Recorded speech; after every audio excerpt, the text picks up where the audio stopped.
All right, so Netflix has been killing it with some Netflix original shows like we talked about last week with Tires, also some documentaries, and that's what we're going to touch on today. They just got done releasing one about Ocean Gate, which we might get into a little bit down the line, depending on some of the movies I might see in the next week, shows I might review.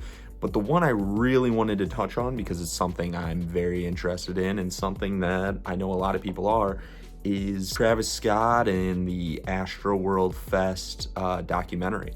And this was one where, you know, in this video, I'm going to talk from a sense of the facts presented, because that's really all you can do. On the surface and in general, it was horrific.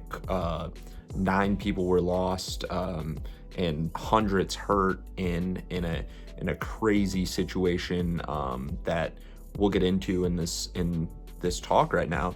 But let's start it off with, you know, Travis Scott, the Astroworld Festival, all that.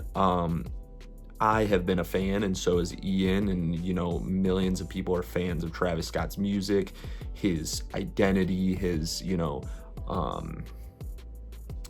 his persona, how he presents his music in terms of a whole kind of world he builds, which I actually think is something Travis Scott does super well with his, you know, merchandise.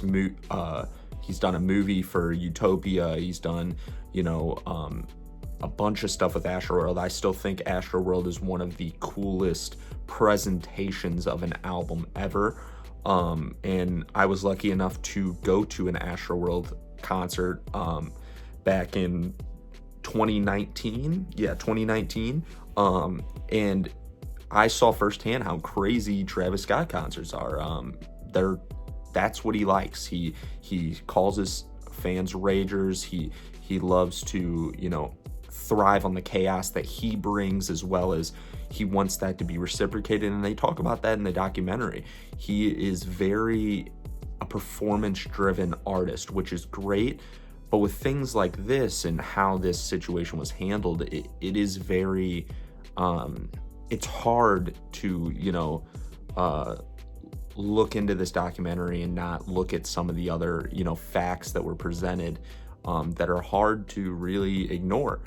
So first of all, this was the second annual Astroworld Festival, and the first one went great, was a big success, and, you know, it brought a lot of eyes to Houston that they said, you know, kind of went away. And the thing is, it was kind of their big, you know, deal. And this was right after COVID in 2021, and, you know, it was kind of the first major concert situation that anyone had been at since before COVID.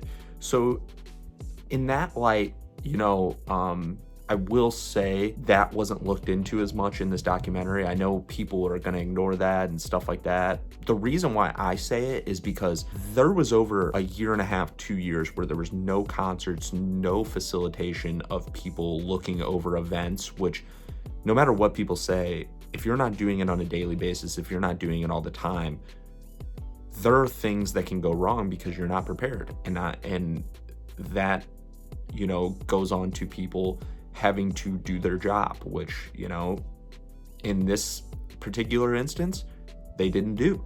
To start this, they had a weird setup in terms of the stages. There's 2 different stages. One was for all the other artists. SZA was the last artist the night of, you know, the tragedy. And then Travis Scott had his own, you know, huge stage that looked like a mountain. And on paper and visually, it looked unreal. If you guys ever get the time after this video, look up, there is a full video of the concert and what the stage looks like. It is unbelievable. But the thing that is hard about that is SZA and whoever was the last people ended, and everyone knew Travis Scott was going on. Well, that leads thousands of bodies going in one direction, moving forward, and really not having a good flow or facilitation of numbers and bodies going into one direction, which is the first problem. And that is something that also was not managed well through the security and the lack of staff, because beforehand, and this is something that is a very big number and something that, was looked at in the documentary, but I don't think was delved into deep enough, is that before the concert and before the festival, the crew mapping this out said only 35,000 people could be in this, field that it was in. And they Live Nation ended up selling 50,000 tickets. That's your first problem. On top of that, they were not secure. They didn't have enough security or enough staff to keep out people jumping the fences. And they don't even have a right number. I mean, there had to be a couple thousand or even more of people that jumped the fence to get in and knocked down fences and got in. So on top of that being that there was 15,000 extra people that shouldn't have been there, there was also a couple thousand even added to that. And, at this point, with that traffic coming in, you don't even know how to facilitate traffic for that 35,000. Well, it makes it even worse when you don't know how to facilitate traffic for over, 50,000, 52,000. And that's the hard part is, the staff wasn't there. They weren't prepared for this. Just like anything, you aren't prepared for big events that happen like this. But the big thing is Travis Scott got on, and, the big thing that I took away from this is, or one of the big things is they talked about how there was a countdown on stage, which, is pretty cool in theory. You're counting down, but as this countdown went, people started to move forward. Just like any concert, anyone wants to go forward and get the best seats, even though, I'll be completely honest, I've been to a million concerts. The best seat is not always up front. I just want to let you know. So in that aspect, people were already doing, not thinking. And that's the thing is in this avenue, you also got to take into account that there are people there, and just like anyone, I'm guilty of it too. Anyone's guilty of it. And if you don't think so, you're not self-reflective enough. When you get into avenues like a concert and stuff like that, when you're worrying about your experience, you're not really caring about anyone else's experience. So in turn, people were pushing, shoving, and that led to the unfortunate events, the tramplings, the suffocations and stuff like that. And it was an unfortunate sequence. Now, this is what I'll end with, because we got the breakdown out of the way. And this is more in the aspect of the facts presented in this, and I can give you my take on it. The text presented through, and they didn't say names, through the Live Nation staff that said that they should call this, and also, said that there's just too much going on. The person that didn't pull the plug on this in the Live Nation staff through the text, because nothing was said in any text or in any documents that it got to Travis Scott. And again, you can say he say, she say, whatever, that it got to Travis Scott and Travis Scott saw it. You could say that. And I'm just telling you the facts that the documentary said. They didn't say anything about Travis Scott getting anything through his mic. All they said was that the head staffer in the back knew what was going on, and that he or she decided not to pull the plug on it, which is a problem. And I think that's what you got to look at. And the whole Travis Scott thing is, like I said, I started off, I love his music, I love whatever. The facts presented is, the only thing you could see is that he stopped the concert for just a little bit to pull people out and stuff like that, which he's done at past concerts, and that's great. A lot of people have done that.